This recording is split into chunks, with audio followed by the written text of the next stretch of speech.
News brought to you by Chitale Bandhu. Ajit पवारांच्या विमान अपघातानंतर VSR कंपनीला मोठा दणका।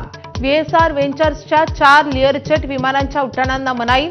ऑडिटमध्ये उणीवा आढळल्यानं DGCAचा मोठा निर्णय।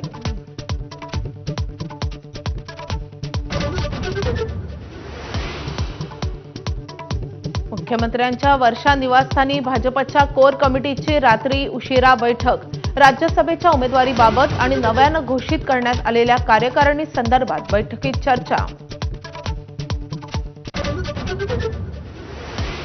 शरद पवारांना आज पुण्याच्या रुबी रुग्णालयातून डिस्चार्ज मिळण्याची शक्यता।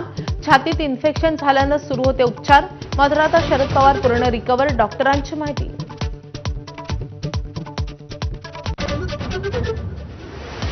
मुंबई महापालिकेचा अर्थसंकल्प आज सादर होणार। पालिका आयुक्त भूषण गगराणी सादर करणार अर्थसंकल्प। मुंबई महापालिकेचा यंदाचा अर्थसंकल्प 80,000 कोटी रुपयांचा टप्पा ओलांडण्याची शक्यता।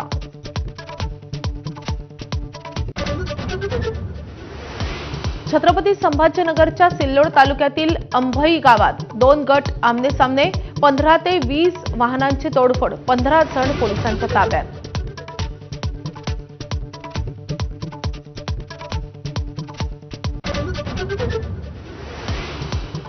राष्ट्रपती द्रौपदी मुर्मूंच्या महाराष्ट्र दौऱ्याचा आजचा दुसरा दिवस। बुलढाणा आणि नागपुरात विविध कार्यक्रमांना लावणार हजेरी।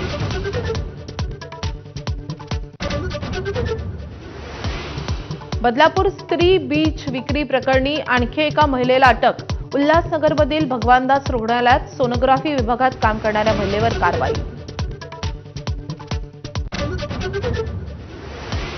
राज्यात 2 वर्षात 1,17,000 महिला आणि मुली बेपत्ता।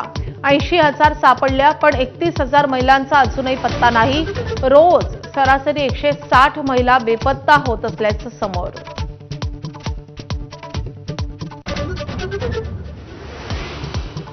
हिम्मत असेल तर अमेरिकेबरोबरचा व्यापार करार रद्द करून दाखवा। शेतकऱ्यांच्या मेळाव्यात राहुल गांधी यांचं नरेंद्र मोदींना आव्हान। एप्स्टीन फाईल्स आणि अदानींच्या खटल्यामुळे दबावाखाली करार केल्याचाही आरोप।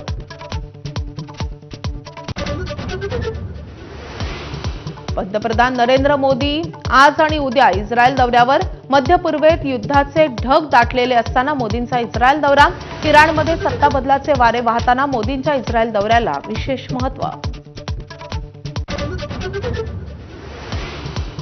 शंकराचार्य स्वामी अविमुक्तेश्वरानंदांनी दाखल केला अलाहाबाद हायकोर्टात अटकपूर्व जामिनासाठी अर्ज। चौकशीसाठी तयार असल्याची दिली ग्वाही। योगी सरकार अहंकारी झाल्याची अखिलेश यादवांची टीका। काँग्रेस करणार आज निदर्शनं।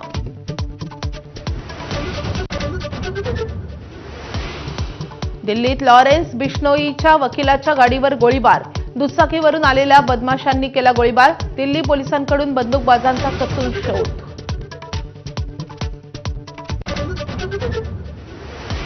T20 वर्ल्ड कपमध्ये इंग्लंडचा पाकिस्तानला दणका। 2 गडी राखून रोमहर्षक विजय। कर्णधार हॅरी ब्रूकचा आक्रमक शतक। आज श्रीलंका आणि न्यूझीलंड आमने-सामने।